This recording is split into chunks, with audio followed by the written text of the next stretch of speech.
Daggone, Mark, I blame you. We Oh no. lost. Oh no. Off the top rope. I don't even care. I'm blaming you, Mark. I wanted to be happy, and we lost. Somebody has to lose, and it was us, unfortunately. But I blame you, Mark Bergin, the WRAL Channel Fire producer in Raleigh, North Carolina. Always good to see you.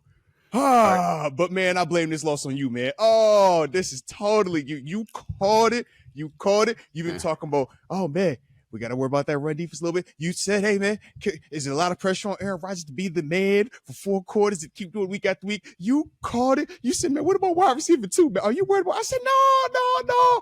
Mark, everything that you were saying, Mark, I blame you for this. I blame you for this, man. But other than that, how you doing, though, man? Everything good with you? If I have to play the heel between the two of us, Arthur, it's a role I'm willing to play. And I'll tell you what, Aaron Rodgers had a stinker, and I think he was due for one. He's played really well before going into this game, and last night, it's safe to say it was his worst game as a member of the Pittsburgh Steelers. To me, the play that really sticks out, Arthur, is this. It was in the second half, and I think it was a third down where he was getting pressure and he just airmails it. I think it was over Gainwell's head. It was just way over his head, and he didn't want to take the hit. I understand that. He's 41 years old. But that play was just a small depiction of how, simply put, it was not the Steelers' night, and the Chargers took care of business on Sunday Night Football. Yeah. Oddly, man, like watching it, I'm just like, this is the most Steelers and Jim Harbaugh Chargers-esque game that you could look for. I mean, it was 3-2 with pitcher's duel. A pitcher's duel. I'm just like, is this really what's going on? We're seeing 2 running backs, a fullback. We seeing 3 tight ends. I'm just like, this is like just some old school ball. But oddly enough, man, we were the ones to make the mistakes first. When we talk about the Steelers brand of football, specifically under Coach Tomlin, but even more so post Ben Roethlisberger era, we say, man, they have to win the turnover battle, right? They can't be highly penalized, and they have to minimize the explosive plays, right? That's how they get out of stadiums. They're not going to typically, come in and blow, 30 plus points on the board. That's not their mode, right? It's close to the vest. It's real. It's nick tuck. And then before you know it, the other team makes the mistake. But it was like, man, you look at us, man, we -3 in the turnover battle. And in all 3 phases, you talk about special teams, give up a punt return, or not a punt return, but you muff a punt that gets returned by them. You have 2 interceptions. And then when we look at just the situational stuff, the third down plays, right? Some of the possession downs, it's just like, man, protection was good enough. Routes were good enough. And it's like, we're just missing the little details of it. And as you said, man, was Rodgers due for an off performance? Sure. My frustration is that because he's been on for so long, I was hopeful that if his off performance did happen, that the guys around would be able to like elevate him just a little bit, the way that we've seen him elevate this offense at times. So that part was a little bit frustrating as well, man. Yeah, it wasn't his night. 16-31, 161 yards, sacked 3 times, threw 2 picks. I thought the second one off Calvin Austin III's hands wasn't on Rodgers. And yeah, I'm with you because it felt to me, Arthur, like how the Steelers offense has been post Ben Roethlisberger injury, to where it's like, okay, the defense will keep it close. You can muck it up just enough and then try to win a 1-score game late. And so that's a narrative I've seen since I've been covering the Steelers, Arthur, since the 2019 season. And so that was the style of game where it's like, okay, it's not going to be Rodgers' night, but it just which direction do you want to go? I do think we should keep it on offense because, okay, I want to go here. The connection with DK Metcalf just was not there last night. And I know. I can understand force feeding him. I like the fact that they're trying to get the ball to their best player. 3 receptions on 7 targets. I thought 2 of them easily could have been pass interference. You had the one on Derwin James in the second half, and then chasing the lead late. It was on the 4th down play against the cornerback. There's definitely contact there, but the referees just weren't calling it. Yeah. So I could argue pass interference there. the two missed plays, Arthur, in the first half that I thought, is it a different game if Mhm. these plays happen? We would agree. I don't know if it was an overthrow or if you want to make the argument Yeah. to say DK stopped running on the deep ball. Got to have it. And then Yeah. Joey Porter Jr. in the first quarter, Mhm. got to have that interception. It's right, hits you in Yeah. both hands. It's a play that you have to flip the field. You mentioned Mhm. losing the takeaway battle 3-0. That's been when the Steelers have lost. That's what has happened is they've lost the takeaway battle. And that was an opportunity to flip the field, put your offense in a good position on a shortened field. Two plays, at least in the first half, I thought that the Steelers had to have, but the connection with DK last night, it wasn't there. Point blank. Yeah, and it's something that you can see them trying to work on and build that rapport. It's something that you have to continue to work on. I mean, when we think of the Big Ben and AB connection, that took years, right? Years in the working, years in the making, man, behind the scenes reps. And then we saw them, when they had their run, right? So for Rodgers and DK, it's like, man, they obviously didn't have the full, spring off season because of, the contract and everything like that. But here we are. So it's like, man, you guys have to continue to figure it out because that is still going to be our most effective way to move the ball down the field through the air. It's that connection, and they're going to have to figure it out. And hopefully they get that figured out sooner rather than later. But as it gets later in the season, man, you want to see that to start to heat up a little bit more because right now it still looks a little bit September-ish when we're talking about, man, I gotta have it. Rodgers then extended the play. DK breaks off his route. It's like, come on, man. Y'all know what time this is, man. We can't miss those. And defensively, it's the same conversation. We say tips and overthrows. We got to have all of those, right? JPJ, man, hit you in your chest, man. You got to catch that. No excuse about that. Because when we're talking about this team, we win within the margins. We don't say that we win time of possession. You've been talking about time of possession every week, right? And I come up here and I'll say, hey, man, it doesn't matter as much as long as you're doing this, and this. Problem is, though, when you don't do those things and now you compile that with the time of possession, you look and it's like, yeah, it feels real lopsided. You even heard Coach Tomlin talking about just the lack of snaps. But all of that goes together to give you, what you saw last night. Not the best. Mm-mm. The Steelers have had one game where they've won time of possession, and that was against the Cleveland Browns in the victory against Cleveland. Time of possession last night, Arthur, the Chargers had the ball for more than 37 minutes. That's crazy. That is not good. Eventually, we'll get to the defense. You've now allowed the Steelers defense 4 consecutive receivers to have 100+ on you. Also not good. Not great. So those two things are very alarming because we talk about the complementary football piece. Steelers just right now, it's the way that they are trending because I look at the last 4, losing 3 of your last 4, but it's not just losing, but how you've lost. And they've got to try to get right. You've got Cincinnati at home this upcoming week. But when we're talking about this game against the Chargers, everything, all of the concerns that you have, it's just like, okay, how did they beat the Colts? How did they beat the Patriots? 2 teams that are formidable in the AFC. It was winning the takeaway battle. They didn't do that against the Chargers last night, and it cost them. It just some of the same problems keep presenting themselves with the Steelers team, and it's just like it's frustrating. It's extremely frustrating. I could dig the frustration part of it. I always look at it differently. I don't get frustrated with it. I'm more so happy about it because it's not a new issue. It just lets you know that, hey, the same things that we've been harping on that you got to continue to work on, that doesn't change just because the season gets more in depth. It's like, man, you got to focus on it even more so. We were hollering about, man, consistency at the wide receiver position, right? Outside of DK Metcalf. Who's your playmaker? Change. That's what you have to figure out, Arthur, right, is who's making plays when DK gets taken away like he did last night. Who's the guy that steps up? Now, Jaylen Warren, I thought, ran hard. When he hurdled the defender, I thought that gave the Steelers life. It gave them juice. It can't just be Jaylen Warren. Like, Jaylen Warren is the only 100-yard rusher. I know in the game that Kenneth Gainwell filled in, he had 99 yards rushing.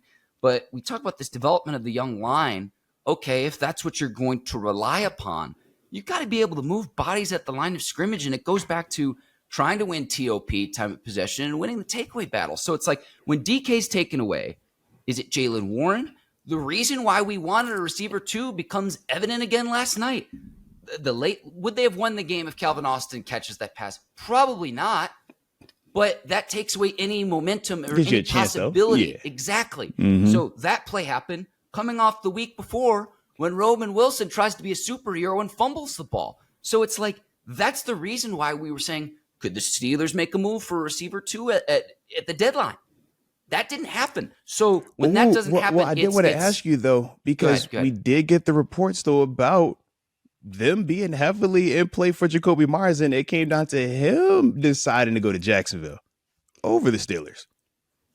That's fine. The point though, Arthur, is who steps up when DK gets taken away? DK was not there last night. So who are the players that you rely upon? We've talked about money players, Arthur. This is the contract they're paying Pat Freiermuth relative to his production in the receiving game. That's why the Steelers are paying him. It's not there. Point blank, it's not there. I also look at Caleb Johnson. When you draft him at this point in the season, it was, okay, maybe the first half of the year it's going to be Jaylen Warren, and then the back half of the year we'll start to rely on Caleb Johnson, and he's going to be the starter. He's not anywhere near that. You can't trust him to do that at this point. So the players that you've invested money in and draft capital in, they have to start to step up because for better or for worse, these are the players that you've got on the back half of the year, unless you want to bring in a free agent off the street. So when DK gets taken away, who steps up? And it's still a huge question mark at this standpoint in the season. Well, I was going to ask you actually to follow up on that. Who do you feel like is the most likely to step up based on what we have? Because we obviously know we could talk about it and say, man, we need it. But Superman isn't walking through that door tomorrow. Yeah. So based on the variables that we currently have in the building, who's the people that you feel most confident in, and how do you go about that? Because, I mean, I hear what you're saying. Everything you're saying is spot on, but what's next? Warren, I would continue to rely on him. I thought he was maybe the lone bright spot last night. He ran hard. He always runs hard. And then I'd go back to the tight end and the depth that you have at tight end. The receivers, Calvin Austin III, he's shown flashes. I think the consistency element has not been there. Roman Wilson in his second year, he actually scored last night too. Shout out to Roman too, man. Yeah. Yes. But would he have been what you had hoped when you drafted him out of Michigan? Right. To this point, the answer would be no. Mm-hmm. So for me, I go back to where the money is in the tight end position. Using them in a multitude of ways is what I would try to do. Take a page out of what the Colts are doing with Tyler Warren. I know the Steelers held him in check last week, but what they're doing, what the Packers did with Kraft before his injury, you have that same type of skill set. You have a lot of different skill sets with the depth that the Steelers have at the tight end position. That's what I would try to continue to rely on. But it's the playmakers and then the time of possession, because we can harp on the defense and how the defense hasn't been there, Arthur. But when you get left out on the field, again, it was almost 38 minutes. That's a long time, it was closer to 38 minutes than it was 37 minutes. 37, and I think it was 37 minutes and 35 seconds. So it's like that goes back to the complementary football piece that we keep harping on. But it's just like these same problems, they're cyclical. We keep running into the same issues. Mm-hmm. Well, shoot, man, whenever we talk the tight end stuff, it was also evident in that Colts game versus us. And then you look at them the following week, you got to run the ball, man. If you can run the ball consistently, the tight ends can feast. If you can't run the ball, man, the tight ends aren't going to do anything. Prime example, you look at what Tyler Warren and the Colts did versus us. You look at what Jonathan Taylor did versus us. Then you look at what he just did Sunday. Look what he just did, right? Night and day. And that offense, night and day. But it starts with that part of it. And I thought we ran the ball well yesterday, man. I thought Jaylen Warren, obviously, man, had one of his better games of the season. O-line, in terms of the run blocking and in terms of just the matchup, thought they fought well, all things considered. But it's still, to me, when we're talking about the complementary element of it, a couple of those misses, right? I think of the Jonnu Smith miss, man, where, Jonnu was jumping up to catch the ball. It's like, man, that's a critical play right there. That's one of those plays where you're talking about, man, I gotta have it, but it's something that it wasn't that the defense did anything to kind of mess us up. It was more so just lack of us, right? The execution part of it. That's the thing where I'm saying, man, that could keep us more consistently on this offensive side because we're not consistent enough or good enough to just, play behind the sticks or even spot teams. Not even say spot teams points, but spot teams possessions where you'll see, man, 3, 4, 3-and-outs, 3-and-out, 3-and-out. That part kills us. And it's like, man, when we're looking at how it gets to that by just a whole bunch of series of little things. Oh, all right, you dropped this right here. Oh, all right, we missed this right here. Oh, okay, now we look up and it's 39 again. Oh, it's 13 again. And it's just tough for us to live like that. And then when you couple that with Rodgers not having his best day, now we get this perfect storm because typically, man, if you have 3 turnovers and your offense is that stagnant and the other team controls the time possession by as much as they did, you should see 40 points on the board, man. It should be a stupid, not even close. And that's the part where, like I said, I laugh because it's like, yeah, man, it does feel like crap because we got beat. But then you look and you're like, man, all this stuff that we're talking about, it's like, dude, how we still right there though? Because we still pointing to, it's like, yeah, man, if he caught that right there. Oh, if we just don't give up the blow, it wasn't a blown coverage, just missed tackle, right? Brandon Echols on Ladd McConkey. We knew Ladd McConkey coming in was the most prolific receiver that they had. Quentin Johnson, the down the grass guy, Keenan Allen by name only, but Ladd is their best receiving threat, right? We know the tight end could get work too. Ladd, for the majority of the time, we said, man, you're going to have Brandon Echols. Brandon Echols fought like a dog, but it came down to what? You miss a tackle at a critical junction in the game, and that turns to a 50-plus yard field flipping play. Shout out to Jalen Ramsey going to get him, but that felt real backbreaker-ish for the defense at that point because up until then, defense has still been closing the door, holding the field goals. And that was the other funny part. Most teams don't do what the Chargers did. The Chargers did what we do. We just take the points. We argue about that all the time, right? The Chargers did that. Just keep taking the 3. Why? Because eventually those threes are going to add up. And now a team that is struggling on offense is forced to do something that they don't feel comfortable doing, having to drop back and throw it a lot more, right? Make them press a little bit more. The Chargers took our approach, whereas we did the other. We pressed a little bit. We were 4 on 4 for a lot. I was like, oh, all right. So, sheesh, we getting a ground today. But that's the flip side with it. When it works, man, it feels great. And we feel like, yo, we're trying to take this game. But when it doesn't work, you can just see where now you can feel, all right, man, dang, they got another 3. All right, shoot, man, are we going to be able to score again? Dang, how long did it take for us to get to that red zone? Sheesh, when we going to get there again? Those are some of the things that we were just talking about, the flow of it. I think all of that, gets you to where you are. And it's just, like I said, it's just frustrating because we're better than that. I mean, the way we played the coach, you can see that. But that's why it's week to week. And it's not just us. We look around the league, it's multiple teams going through that. But that's the part that makes the season so tough. It's like, man, anybody can do it one time. Anybody can do it for one play. You got to be able to do it every single week for 60 plus plays. Don't matter what's going on. And then repeat it again the following week and so forth and so forth. So you dudes got to figure that out though, man. Down distance game situation, fourth quarter, 12:44 left. You're down 15-3. What? There's 3 possessions left, maybe. Think about it. Yeah. So going for it there, trying to throw it up to DK. I don't mind going for it there because 3 points cuts the 12-point deficit to a 9-point deficit. That's still a 2-score lead. You need a touchdown there. So I didn't have any issue with that. The special team standpoint. But the flip side is this, though. When you don't get it, you're effectively done, right? When they get that ball back and then they're able to march down there again, it's like, hey, bro, y'all can't make a mistake in any capacity. You're still down 9, though. It's a 2-possession game. You still need to score twice. I mean, I get that part. I get it. But it's just like, did it feel flat once we did not? That's all I'm saying. Definitely. Yeah, definitely. Yeah. I'm with you there. The special team standpoint, Arthur, with Boswell missing. Man, we had a miss, 45-yarder. I was like, whoa, what is this? But then Dickert hit one off the field goal post, said doink.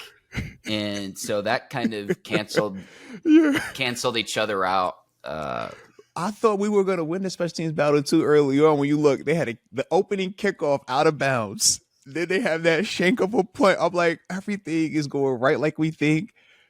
Chargers have shaky special teams play at times, and then it's like, oh no, we're the ones being shaky tonight. We're the ones doing the tomfoolery. The muffed punt, I didn't think was just the return man for the Steelers just didn't have his feet set underneath the ball. He's trying to chase after it. Yeah. I don't really have an issue with that because it's not like he just dropped, like he was in position, he just dropped it. That was a tough one. Yeah. I just would have let it go, and then I don't think that that's going to compound into a bigger issue. I just think the player was terrible timing. He was just out of position.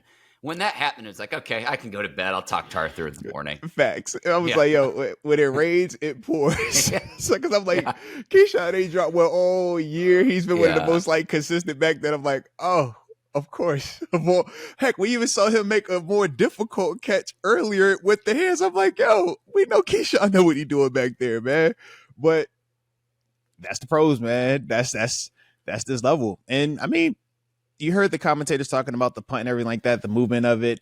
Regardless of all of that, as professionals, man, your job is to maintain possession.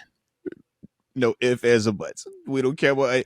Even if it's too challenging to play through the air, like you just said, man, you let it hit the ground and bounce. Would we have rather snap that ball from inside the 10 and still maintain possession, or have what we had where you're trying to catch it and then obviously it hits off muff and now they recover it, and we're once again in the hurt zone? So that's the thing that, man, young guy learned from it, man. But terrible time. Just like you said, turn it off. It's over. It's done. When it rains, it pours. All right. I want to ask you a question, Arthur, because I'm watching this game and the Steelers defense. I've been critical about the DBs and the cornerbacks. 4 consecutive receivers have gone for at least 100 against this defense. And so my question is this. We're recording this on Monday. We don't know how much time, if any, Darius Slay will miss. And the same could be said about Joey Porter Jr., both of them left with injuries. Are we sure that in the slot as a nickelback corner, Brandon Eccles is better suited than Beanie Bishop is, to where you could potentially bring Beanie Bishop back? Because I'm just seeing this like, I get the special teams component. That's very important. You need to have contributions in that facet if you're going to be a nickel or a dime cornerback, to where you're not just playing defensively. But like, I saw an undrafted player a year ago make 4 interceptions for this defense, and week after week, like, I would need to watch more tape. But you mentioned Ladd McConkey in the slot. If you're in man-to-man and consistently winning the inside, like I was always taught as a corner, if you're in man, the first thing that you take away is the inside, and you force the receiver to go outside. And I get that Eccles was in pretty good position on the play that flipped the field. I mean, we're talking about the amount of space. Like, Rodgers might be the only other quarterback in the league who can have that amount of precision on a ball. There's only a handful of others. But it's just like, I saw a guy a year ago consistently make plays at the nickelback position. Potentially, could Pittsburgh bring him back? Because these corners, Arthur, we could talk pass rush, and that hasn't been there in previous weeks. They sacked Herbert 5 times last night. 5. And the corners are still getting carved up on the back end. I would call Beanie Bishop. I would think about it. I would really, really think about it. But sorry, go ahead. So you said Ladd McConkey, right? Because he had over the 100 yards. He was the other receiver. The Brandon Eccles play, you said he had 58 yards on that one reception, right? Yeah. Yeah, it was 58. Yeah. So with that, you said that he was in perfect position also, right? I mean, literally. He was right there. He was right there. And his defense.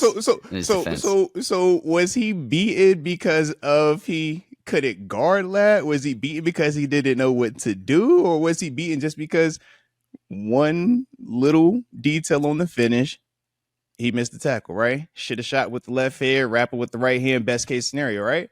But that's the little detail we're talking about. But because of that, it turned to a 58-yard reception that now makes him go over 100 yards receiving. That now says we should take him off the field for Beanie Bishop, who, yes, Beanie had 4 interceptions last year, and we love that for Beanie. But when we go back and we actually looked at some of them, some people feel opportunistic about the turnovers versus when you watch him play for play, he's not covering at the same level that Brandon Eccles is. Ladd McConkey is their leading receiver going into this game. Lad McConkey was cooking people at Georgia going into this game. Man, zone, inside, outside leverage, press, off, doesn't matter. I love Lad McConkey. That's why I say he's light skinned. All right. But with that, it's like, yo, Lad McConkey is a good player. Lad McConkey made a play and a gotta have a moment. The same way if we throw it to DK Metcalf, and the guy could be draped on DK Metcalf, and if DK catches his stiff arms, and we don't care about that, we expect that, right? Because, well, yo, that's our guy, right? So when I look at Lad McConkey, who's also their guy, a guy that they feel great about, guy that who coming into this game, not because this game, coming into this game was their leading receiver. It's a guy they feel confident in, and he is their best run after guy, their best create separation guy. I thought Brandon Echols played well, all these considered, but Brandon Echols isn't a first round high end draft pick. We talked about this before also. Yeah. So when we're talking about the matchup and I'm saying, hey, the one thing that you did wrong was on this one play right here. And if that doesn't happen, you just simply tackle it because you're in position. We're talking about simply tackling it.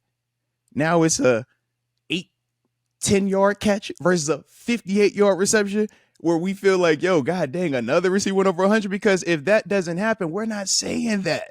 We're not feeling like that.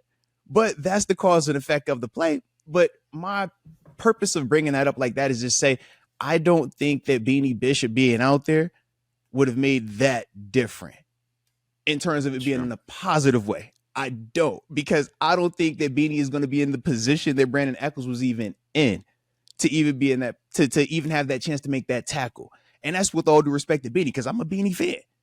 But Brandon Echols is here for a reason. And not just the special teams part, it's because of some of the coverage stuff that he does. He can't cover. As you saw that play, he's in position. But that's the difference, though, when you're talking about guys that do it every single time. The guys do it every single time, right? Those guys are getting paid crazy bankroll. And we even see the guys that get paid the most still struggle. You saw Sauce Gardner yesterday get beat also. We've seen Surtain get beat also. With highest paid. It's like, so if we're saying that those guys are also getting beat, Brandon Echols is not on that level. So on occasion, it's going to happen. Now, the great thing was Jalen Ramsey, who we paid to be what? Jalen Ramsey, he put on that Superman cape, right? We're like, yo, you actually wouldn't caught that dude? Whew, shout out to you. I was worried. I was worried because he had the hamstring injury a few weeks before, and I'm like, he's running full sprint. You're opening up for this one? Like, you're going to get it. To prevent the touchdown. You see it. Chargers end up scoring, but it was just like to at least give your team a chance. That was, but that's the superhero remarkable effort. A remarkable effort. So I look at him and I'm like, if Ramsey was in that position 1-on-1, I expect Ramsey to make that tackle every single time. Brandon Echols, though, it's like, yo, if you would have made it, great. I would have loved it, because it's like, yo, you're overachieving. But to act as if, man, I expect Brandon Echols to be perfect every single time, I'm like, yo, that's not real to me when I think of Brandon Echols. Heck, we don't even look at Darius Slay like that anymore. Think about that, right? It was people 2 weeks ago that was like, yo, we want Darius Slay to be hurt, so that way Brandon Echols could be on the field more, so James Pierre could be on the field more. Like, that was kind of the mindset. And now because of the missed tackle, it's like, yo, we gotta get him out of here. Oh, man, come on, man. The touchdown McConkey had as well. So it wasn't the field flipping play and the touchdown. Yeah. Lad's a good player. And look, the 2 reps, okay, it's easy to single out Echols, but other than JPJ at times, and he's still a little bit too handsy, he's had dropped interceptions this year too. Yeah.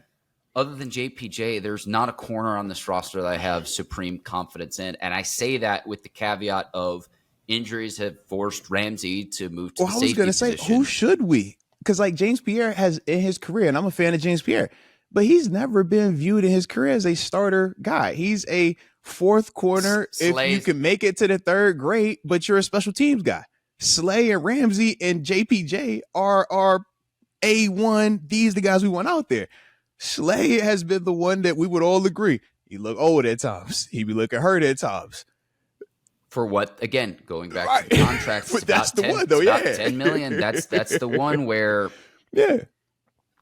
because when the Steelers got all 3, and it's like, okay, we're gonna lock up. We're gonna see this upcoming week, Arthur, with the rematch against Cincinnati, Jamar Chase, T. Higgins. When the Steelers brought in all of those players, it's like, okay, we got one with JPJ. Now we have Ramsey and Slay. Yeah. We're going to lock everybody up. That has not happened. And that's hasn't happened. I mean, that's fair. I mean, like, but I guess my thing is, what does that do though going forward? Do you just stop putting them out there? Because once again, my rebuttal to you is, what is your alternative at this junction of the season? If either of those players are due to miss time, and you can then bump Eccles to the outside, I was gonna say, would you put Beanie Bishop back, out? I would. Okay, that's what I wanted to know. I would consider it because he's still out there as a free agent. But what? Like, I'm talking like, don't consider. What would you do, Mark, if you got the GM hat and we got the Bengals coming into town on Sunday? What's your play? I mean, obviously, you're going to play your money players if they're healthy. So we don't know in terms of JPJ, in terms of Slay. If they're healthy, you play them, obviously. If they're not able to go, and then that forces Eccles to play more, maybe you bring Eccles on the outside, and the slot, you'd either say, maybe you move Ramsey back to the slot, and then you start either Chuck Clark, other safety. Playing like that, though. Juan Thornhill at safety, playing like that. You say, let's keep Ramsey at the safety position, and I don't know if you'd start a player like Bishop off the street, but I'm sitting there where I'm like, because Bishop was on practice squad all season too. Yeah. It was just a question. It was more so a question where I'm like, I'm watching the game last night. I'm like, would this have not been bitter? Because yet again, we see, and here's the thing too, Cincinnati, it wasn't just Chase. Higgins had a great game against them. I understand against the Colts, it's a little bit different where you've got two 100-yard receivers. That's because you take away Jonathan Taylor and Tyler Warren. So it's like, it makes sense that happens, but the corners have not been good enough this year, Arthur. And it's like, again, in previous weeks, you can point to, well, the pass rush hasn't gotten home and the quarterback's been clean and he's got all day to throw. And if he's staying upright, the corners can't guard for forever. I don't think that was the case last night. I would agree with you. Like they were just, they got exposed again. They got exposed again. I guess my question is this though. So I hear what you're saying because I'm agreeing with you, man. I have not ever looked at the DBs as world beaters. It's like, yo, Darius Slay is older. Cool. As long as you stay healthy enough, man, do your job. We'll be all right. Be better than Patrick Peterson was a year ago, right? Mm-hmm. It's like, Ramsey, we know, man, you're the most versatile, but with the versatility, this is the downside. We won't just keep you at one spot because of injuries. Hey, go play safety. Because of injuries or because of lack of production, go play in the slot, right? We'll move you around some. So all of those things are true. I'm not tripping on that. Pass rush, man. At times when it was time to be critical, sure, be critical of them. When it wasn't, I'm with you on that as well. But I guess my sticking point is, do you feel like last night's outcome was largely due to the secondary? Because I know where you're going with this, Arthur. You're going back to Vidal's the third string. Here's some other facts. I'm just asking, like, if you feel like it is, like, cool, but no, I didn't feel like that. Like, you talk about Lab McConkey, it's like, oh, when we say, once again, like, should we be surprised? To me, I wasn't surprised because, okay, if Slay or JPJ is going to be on Keenan Allen and Quentin Johnson, who is their best receiver? We said Lab McConkey. Who puts that on our third corner, right? Brandon Eccles. None of us at any point in the time has looked at Brandon Eccles above Slay, JPJ, or Ramsey. So even coming into the matchup, you should already know, or paper, this should be where they want to attack us at. So seeing Eccles and Ladd McConkey go back and forth throughout the day, and even up until the missed tackle, it's like, yo, I'm living with all of that because that's the one that you circle and you say, we can't stop everything. If you try to stop everything, you're going to stop nothing at all. So pick your poison, right? You talked about it when you said, man, last week it was Jonathan Taylor and the tight end, right? We said, all right, cool. We know we got to smash this run. You saw a lot more Malik Harrison out there, right? It was like, yo, we got to figure out how to smash that run. They stuck with it, though, unfortunately, right? They ain't go away from it like the Colts did. They kept going to it. And it was good enough. It was good enough. It was good enough. Then it's like, okay, tight end wasn't really doing anything this week. Nah. But they figured, okay, we could get a little bit more space with that slot action. And Lad was the way that they wanted to attack with that. But that was their approach with that. The turnovers are what killed us in this thing. We know this. We don't have the turnovers. It's different. But that's the part, regardless of if we create the turnover, right? Because we know we have opportunities to create them as well. But it's like, yo, if you don't have the turnovers, This still doesn't feel like that because some receivers weren't cooking us to the point where like, yo, we can't stop anything. God dang, man, they running up and down the field on us. No, their offense was looking just as bad as us at times. Herbert was getting hit a lot, just like Rodgers at times. It was like, yo, both of these defenses was putting on a show. But that was the difference. When they needed to have those little plays be made, Herbert, and oh my goodness, John Blank. But they made a couple of those little off-schedule plays, whereas for us, we missed on them. We missed on the Johnny. We missed on the DK down the grass, right? We missed on those little things, and that's the difference. Otherwise, we're over here talking about they DBs like, yeah, bro, whew, you see how right there, man, Calvin made that catch? Critical. Who? You see how DK made that catch for the touchdown? Boom. Boy, I told you they couldn't guard us. But it's like literally those are the little inches in this game where the difference changes the whole perspective and the whole feel for it, though. Quentin Johnston. And that's it. Then, Quint. So then I'm thinking about, okay, if that was the matchup the Chargers were going to attack, why wouldn't you just put Ramsey there in the slot on McConkey? What does that now say who's about your safety? But who's your safety? But okay, does that show your lack of confidence in who you have at the safety position to where you even need you already knew that though. But we say over. That like that's a surprise. You knew that when they moved him back there a week ago, and they say he was going to stay there. And with the injury to Deshaun Elliott too. So it's like they could have been done that. You already knew what that was because in the game when Deshaun Elliott went down, everybody that was in the stadium and all of the social media was doing the same thing. Saying, "What man? These safeties bad. These safeties ain't good enough. Man, we can't win like this." So it's like why we act surprised when we don't do that now? Needs to be accountability all the way around. It's just that the play has not been good enough for the DBs, for the Steelers DBs. It's like the only guy who has consistently made plays has been Ramsey, JPJ. At that's times, your best guy, right? But Ramsey's your best player though back there though. Where is the consistency in play? Yeah. It hasn't been there. It has not been there. Yeah, it definitely hasn't. Now, going forward, though, if you know that Ramsey is your best player and the other guys around we have questions about, how do you use it? How do you utilize it? It's matchup dependent. So we got Cincinnati this week because we can't even worry about 3 weeks from now. We just this week right here, Cincinnati. All right. So Chase, you have to take away first and foremost. I mean, I don't know if this sounds crazy. Could you put Ramsey on, say, Chase, and you put JPJ on T. Higgins? And I know T. Higgins has given JPJ fits at times. I get it, but that's what I would try to do. And then, because here's the thing. Here's the thing with last night. And we talked about the Bengals game a few weeks ago when Chase Brown had 100-plus against the Steelers defense. It was similar last night. Vidal had 90-some. It was less than 4 yards a carry. But the Chargers did that without Rashawn Slater and Joe Alt. And Vidal's their third stringer, considering Najee Harris wasn't healthy. Omarion Hampton wasn't healthy. So that's where you get the 5 sacks, and I like that up front. But they're still not able to stop it. Like, what does that game look like last night if any of those players are healthy for LA? So you ask the question, Arthur, what the Steelers do moving forward. You try to take away the 2 guys on the outside, and look, Pittsburgh needs to do something to where Jamar Chase isn't targeted 23 times again. That's not happening. That's again. What I'm trying to figure out. That is not happening again. That's what I'm trying to figure out. Yeah, because remember, we did have Ramsey on him at times.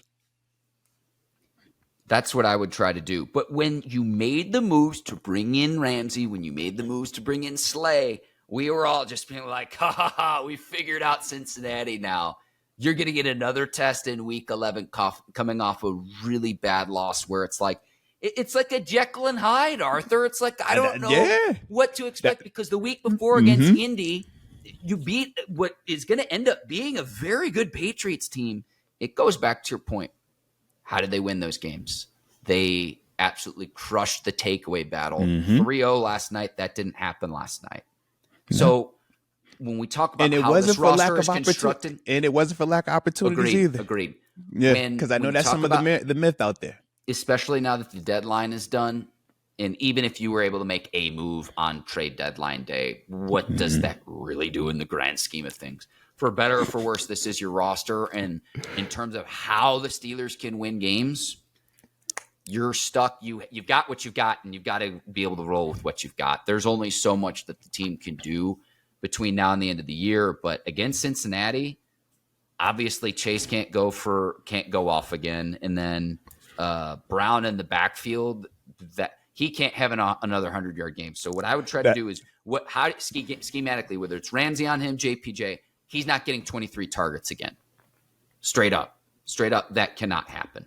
But again, goes back to how these problems have been cyclical. We're back. I don't know. The joys of technology. It was like, yo, straight up. He ain't getting the 23 times. I'm like, yo, I like it. I don't know what my man with, though. I said, Mark, come back to me, man. Come back to me. But I can dig it, though, man. We're still rolling. I like it. I like it. That's what I'm looking at it, though, Arthur. And it's like the DBs. Yeah. I'm frustrated because that was an investment that the team made, and it was like, wow, they're finally getting the cornerback position right, because for a few years there was Joey Porter Jr. as the top pick in the second round. And then before that, you know where I'm going with this. Oh, I hosted a show with Ike Taylor where there were still people being like, can you come back and play for us, even though he's in his 40s? Because that's been a position where traditionally the Steelers have struggled to draft and develop. That's been a position where the Steelers have struggled to bring in free agents. I try to make sure I'm hearing you right. Let me make sure I'm hearing you right. Of the free agent moves to the secondary, the one that you feel, I guess, the most underwhelmed about, but has Slay. But the Slay move overshadows the Ramsey. It overshadows the bringing Deshaun Elliott back. It overshadows Chuck and Juan being here as well, because that's what it sounds like when it's like, yeah, man, you think it's like, bro, but you just talked about how well Ramsey is playing. That's the dude we brought in. I'm like, what am I forgetting here, man? Like, let me use a Tomlinism. Ramsey's doing his thing. Slay, we know Slay is the issue right now. He got to be better. I'm going to use a Tomlinism here. It's a collective. Mm-hmm. Collective has not been good enough. Just hasn't been. It's just when we focus on the money part, because you bring up the money a lot with the investment. And it's like the two biggest investments were Slay and Ramsey. We're not talking negatively about Ramsey, so it's Darius Slay's got to play better.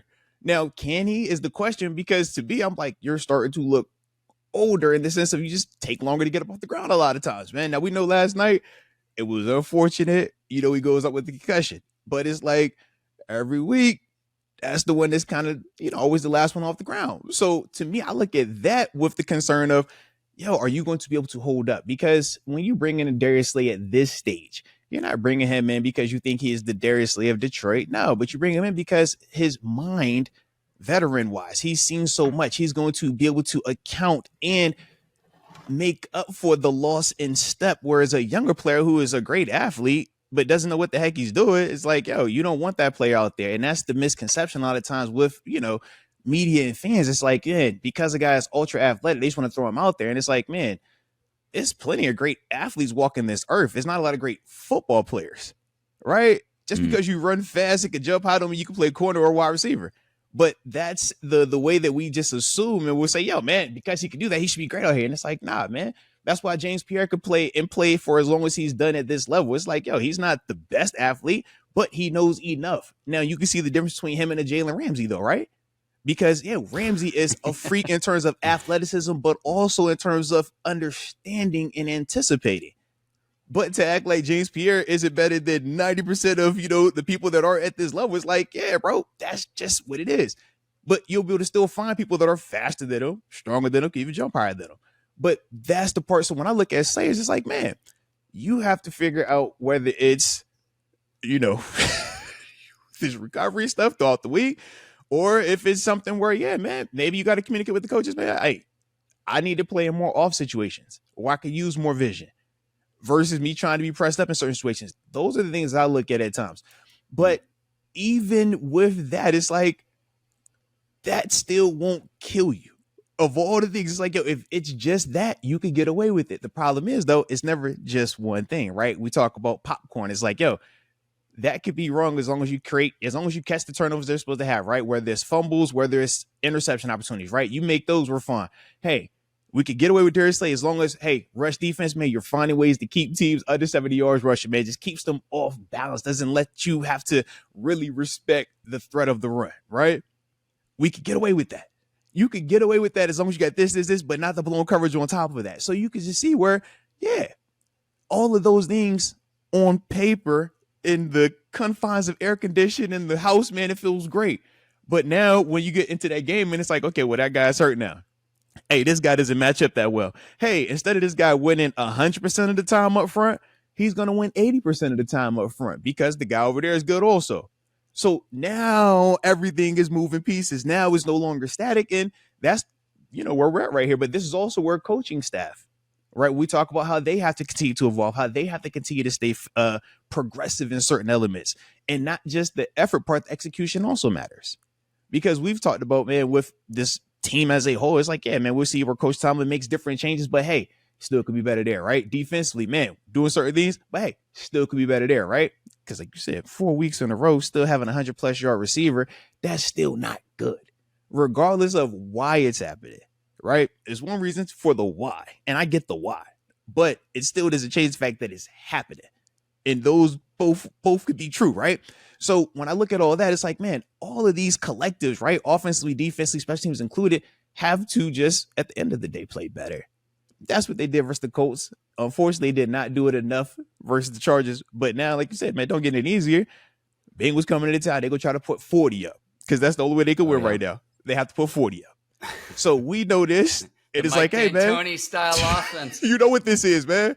Hey, roll the ball out, man. We about to run it up and down, fast break. All right. So that's a different ask for what we're accustomed to doing. But man, we got to make it work, because otherwise, man, we're going to have another loss. In Baltimore's heating up. I don't know if y'all have seen that. 3 in a row, man. And that's my bigger level concern is Baltimore catches the Steelers in the division. That's trending that way. We'll see. Maybe you need a game against Cincinnati to try to get the offense right, because when I'm watching last night, and as critical as we've been on this pod of the defense, this is with the understanding when you're stuck out on the field for nearly 38 minutes. That's a long time. It's a long time. The offense, when we talk about trying to finally win a playoff game again, you really, the way the offense played last night on Sunday Night Football, what gives you confidence to where they're going to deliver, assuming you even make the playoffs? And so that's my bigger level of concern, where it's like, against the elite of the elite, and in its simplest form, Arthur, when you get to the playoffs and you say quarterbacks, who are the quarterbacks? That's the team that's going to win. Herbert's really good, probably top 10, maybe top 5, arguably, but he's a top 10 quarterback in the league. Their offense compared to what Rodgers and our offense did. Again, Rodgers has played really well up until last night. You hope that the attrition of a season doesn't start to catch up with him, given that he's 41 years old and he spent 2 decades in the league. That's also a level of concern. But again, it goes back to our point where DK Metcalf gets taken away. Who are the players that step up in his absence to move the chains, to put points up on the board, to make dynamic plays? We haven't seen that. And so, and again, to pin that all on the defense, when you're stuck out on the field, play after play after play after play, I actually thought that the Steelers defense played well in the first half, despite giving up the touchdown right before halftime. But even then, time of possession, I think, started to become a factor, because the Steelers in the first half, it was like 80 some yards of offense. It was less than 100. Yeah. And then when you looked at time of possession, it was 12 and some change for Pittsburgh versus what the Chargers had, even in the first half. So it's like your defense gets left out on the field, and eventually they're going to give up either too much yardage. They're going to give up yardage or points. And okay, so if they give up the yardage, that's where you need the turnovers. And so it's not just on the defense. To me, the offense, this was like by and large, Arthur, this year, I think we've thought that the offense has played better relative to our expectations than our expectations for the defense. Last night was really the first time where that didn't happen in Sunday night against the Chargers. Hop in here. I'm rambling at this point. No, I would agree, man. No, I didn't want to interrupt because you're spot on. That's what I was just like, yeah, I agree with you, man. Everything you're saying right there is accurate. And I mean, it all boils down to, and we knew this off season, it's going to boil down to quarterback play. Rodgers plays well, we look way better on offense. We know this. Rodgers doesn't play well, our offense struggles. Games where Rodgers turns it over, we see what we feel like. Games where he's hot and he's looking good, we see how well everybody around him plays. He knows this. We knew this offseason. We've known this the past 5 off seasons, right? And that's why we talk about the position with such urgency about it. So to me, man, when I look at full body work from Rodgers this season, this is an outlier of a performance. And we can take it whichever we want to take it in terms of, oh, are these other things to come? Or is it, hey, man, this is an outlier, bro. I'm going to rock with what I've been seeing from Rodgers, everything up until this point, right? We won't know the answer to that until we, go through this journey week by week. But to me, I look at that in terms of last week's performance or yesterday's performance, and it's just like, man, all right, dude, you went back home. Cool, man. All right, it got the best of you. Let's bounce back this week. Now you're coming back to Pittsburgh. Now you also be pissed off. You got something to prove. And we've seen, man, where the defense, when they've had embarrassing performances or performances that they haven't lived up to the expectations, how they've responded. So now I'm interested to see how Rodgers responds to this because, like you said, man, we haven't seen Rodgers look like that at all this season. I mean, this is probably our first time really coming in here being critical of him. Like, hey, bro, you left like some legit plays out there, man. Like, yeah, it was questionable at times, which was shocking because usually it's like, yo, it's never that. Like, we don't even think of Rodgers like that. So with that, I'm willing to just say, man, hey, chalk it up to 1. Hey, man, you had your bad one of the year. Cool. Let's go forward now. Burn the tape. Just burn. You don't need to just burn the tape. No, I want him to watch. Hey, look, the same way you was in that darkness, the same way you do all them ayahuascas, the butter. Hey, look, watch this, okay? Because I need you to look and remember, don't you throw this one there again. Hey, I know you want to throw this check down, but can I show you this tight end right here? He's right there. He's open for you. Okay, he's for you. All right. So, I was seeing some chatter on Twitter saying he was missing Gainwell a little bit in the passing game as well. I need to watch some tape. But all right, let's look at the schedule, though. Cincinnati, you want to get some retribution from a few weeks back. Let's pencil that in as a win. Bears on the road, they're playing really well. They've had 2 comeback wins, but maybe a bit of a paper tiger. Coin flip game. Buffalo at home. Buffalo's not playing great right now either, but it's like, okay, quarterback play. Josh Allen, it's like Buffalo's taking care of us in the last several matchups. Still got Baltimore twice. So you got Baltimore, Miami, Detroit, Cleveland again against Baltimore. That's a really tough schedule on the back half in the way that the Ravens are starting to ascend when you're descending a bit. Again, Steelers have lost 3 of the last 4 games. It's like, oh, man, it's tough, man. It's like, great. So we get back to 10-7, 9-8, whatever it is, limp into the playoffs and then just struggle once we get there. And it's like, that's what this is trending toward again. What are the things that you can do to right the ship here? And with Rodgers. Can I ask you a question though? Yeah. Because I know it's always, more glass half empty. But does your perspective change, though, if you actually win more of those than you lose them? And now you're into that postseason. Say you got 11 wins. Say you split with Baltimore down the stretch. Say you beat Buffalo. Does that change your perspective on it? Or is it still just, I'm just asking. Because we've seen this Steelers team beat those type of teams before. And in fact, the funny thing is this, we all would agree, they play better when they're not supposed to win. When everything is, hey, man, this is this team. Hey, this is that team. Hey, they got this guy and that guy and this guy and that guy. And then it's like, oh, we play well versus them. And then it's the ones where it's like, hey, man, this team's leaking oil. Hey, this team isn't like that. Hey, this team, oh, man, we should win this one right here. That's when we kind of stubbed the toe a little bit more. Maybe I'm looking at previous seasons a bit too much here, but I look at Buffalo, Baltimore twice, and Detroit. How you play in those games? Yeah, because those to me are like the closest thing to what a playoff game will be like. Oh, 1,000%. So how you perform? Like, can you be better? Can you be 2-2 or better? Yeah. And I'm like, I'm asking the question. But let's be real. You've been watching Buffalo, right? You've been watching Buffalo, so I've been watching Buffalo. Are they invincible? Are they a team that the Steelers realistically could not beat? You're not about to sit here. Exactly. No. But it's just simple yes or no, right? No, they're not. Based on their play, based on the teams that we've seen them struggle with and have success against, they're not. Detroit, we could talk about how consistent they're playing. Yes, Baltimore, We're watching them come back with Lamar, and we're seeing this, right? But we're not looking at Buffalo like that. Buffalo, we know they got Josh Allen though, and That's when you got him. That's.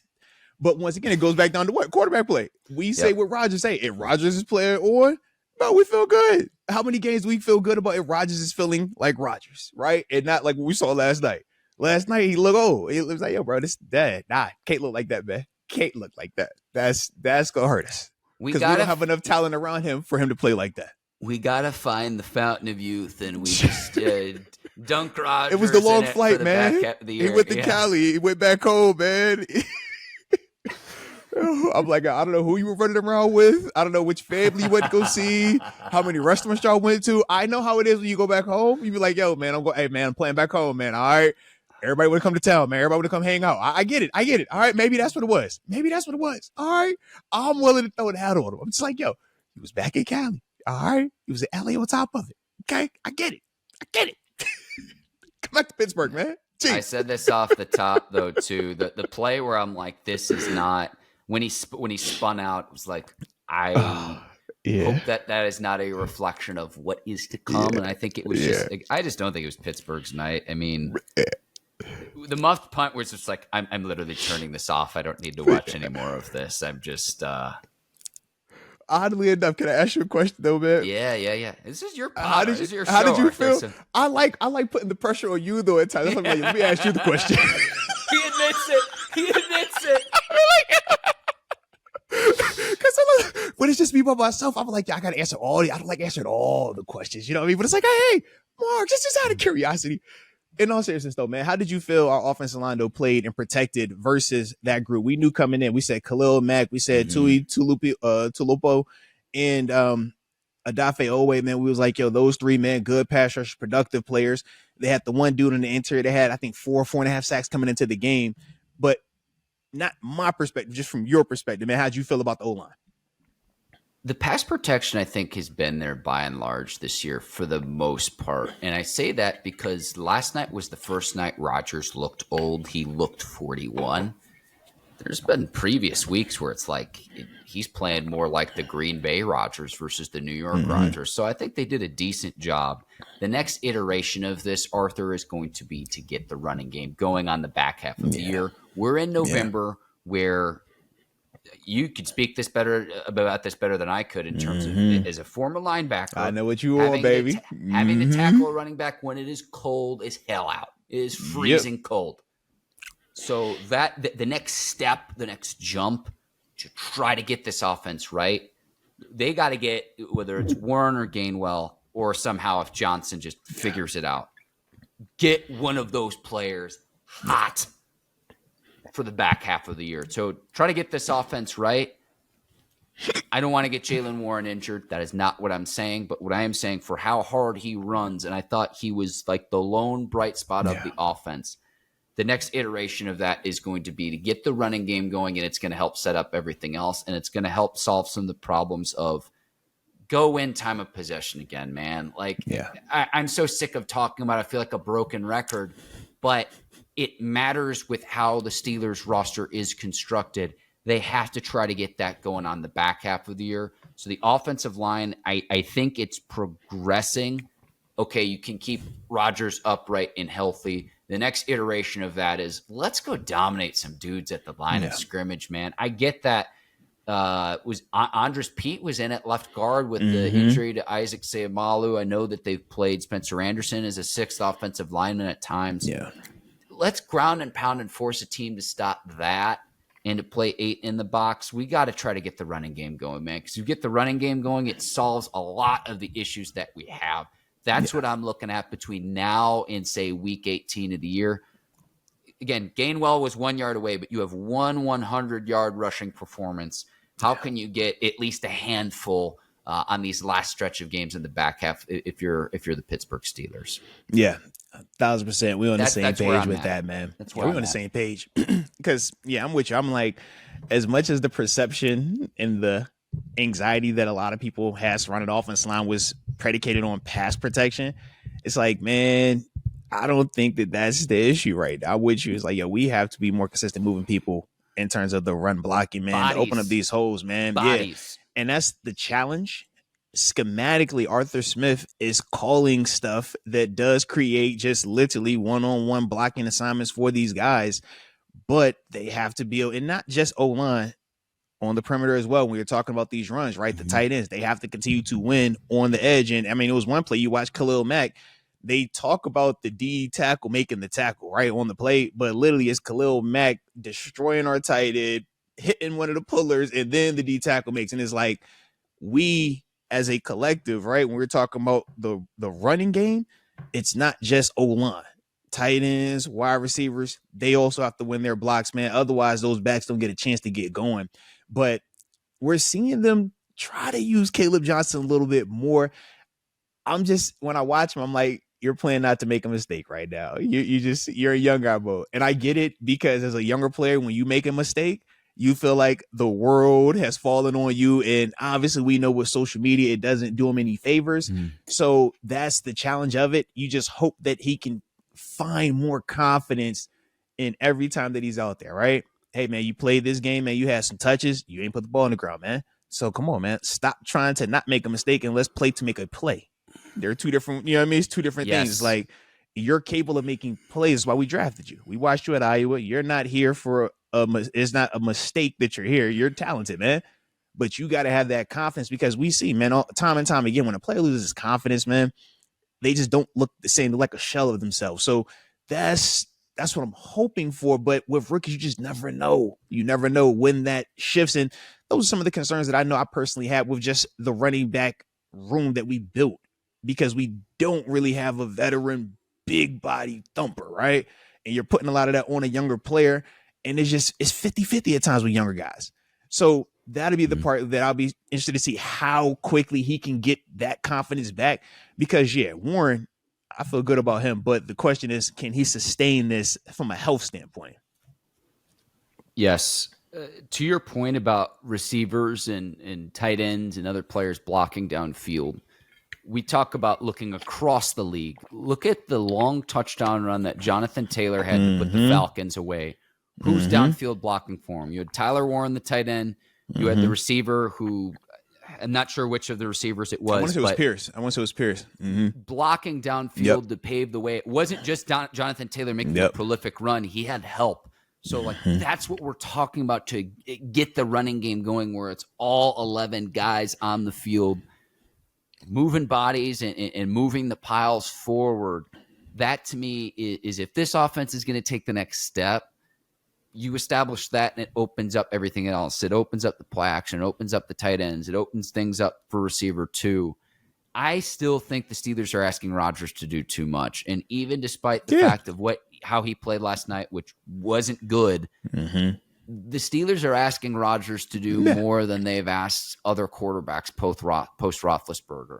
I understand he's a 4-time MVP. I understand he's making $16 million and some change with incentives. I understand all of that.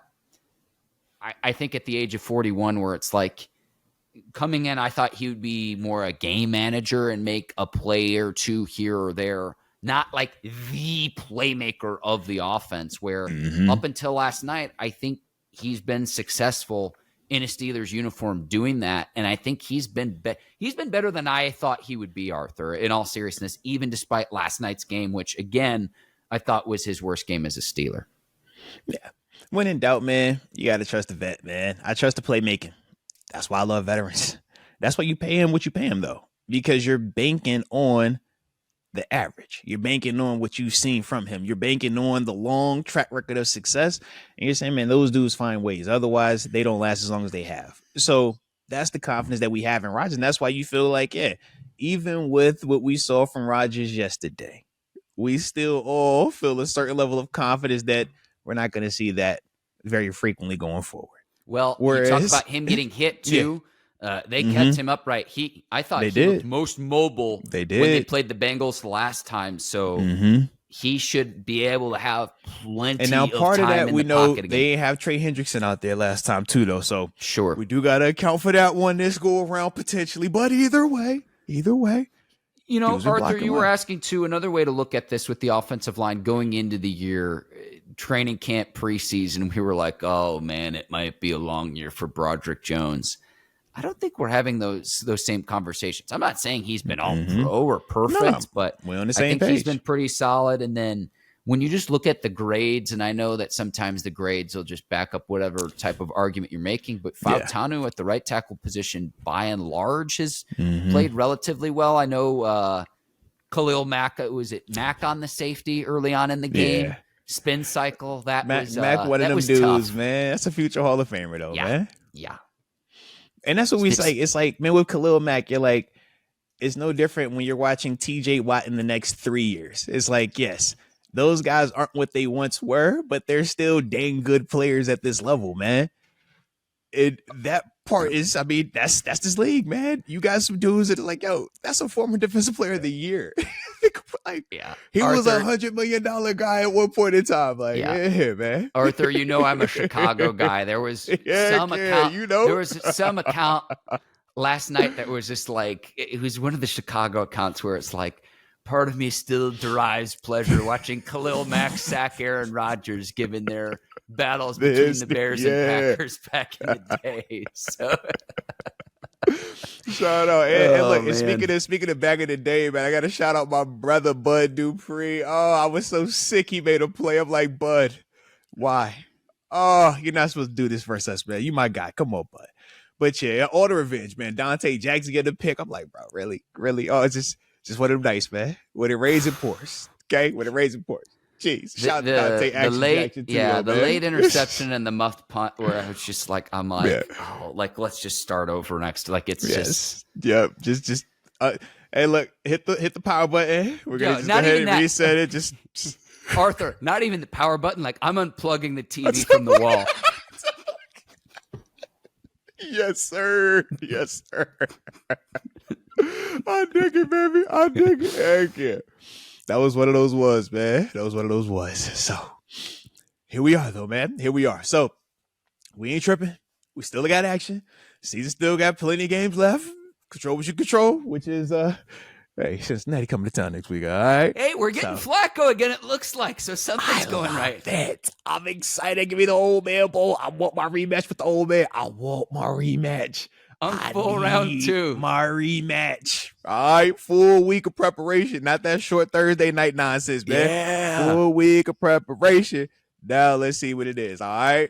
Now let's go, man. So I'm excited about that. Aaron Rodgers won't have to have that long East Coast to West Coast flight. That's why he played bad. Everybody knows this. Everybody, you know how it is when you got to fly from Pittsburgh to California. Come on, man. You know how it is, man. I'm just trying to go downtown. You know, when I go downtown, it's way different. You ain't got to do all that. All right. So, yeah, heck yeah.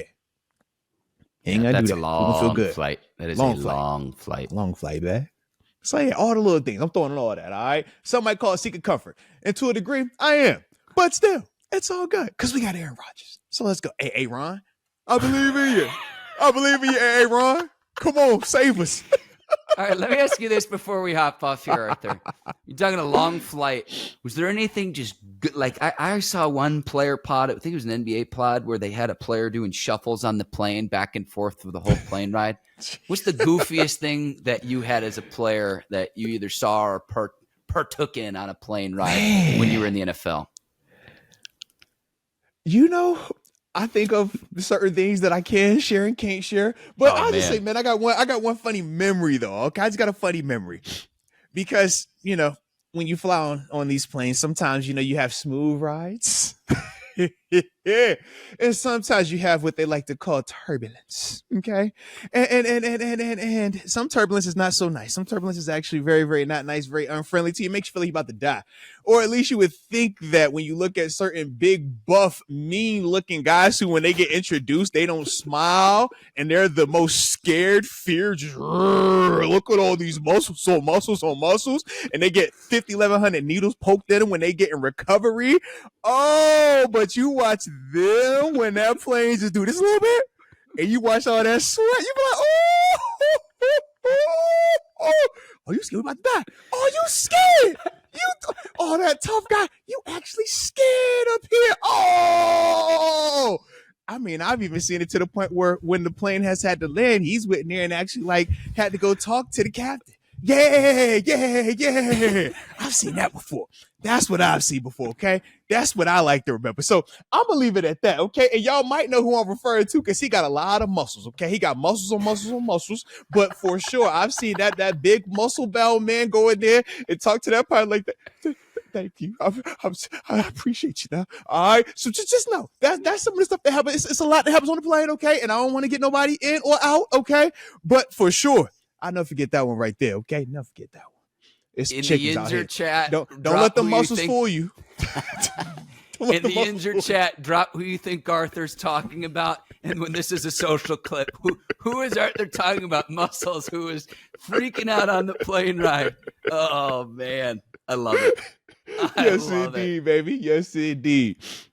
But like I said, man, always a good time, though, nonetheless. Mark, hopefully next time we do this, it'll be after a win, okay? We need a victory. I don't like this energy. I don't like when we lose, okay? It's not my thing. It's just not my thing. But any final thing before we get up out here on your side, man? No, man. Let's take care of business. Unk Bowl rematch round 2. Cannot wait. And gotta just get this bad taste out of my mouth after just getting just an embarrassing loss to the Chargers. Facts. So I'll have the preview this week, Arthur. As always, it's going to be fun. We're going to be talking after next week's game on the same day of the game. So like, I at least have a sleep in me where I can think of where it's like, oh, let me sleep on this. You're going to get a real live, raw reaction on Sunday. So that's going to be a lot of fun when we talk next, Arthur, on Sunday. And hopefully we're talking about a Pittsburgh Steelers victory. Hey, man, looking forward to it. I can't wait, baby. Can't wait. So with that being the case, hopefully everybody enjoyed it. And if you did, hit that like button one time for the culture. And don't forget to subscribe either. And as always, y'all stay safe. And until next time, baby, peace.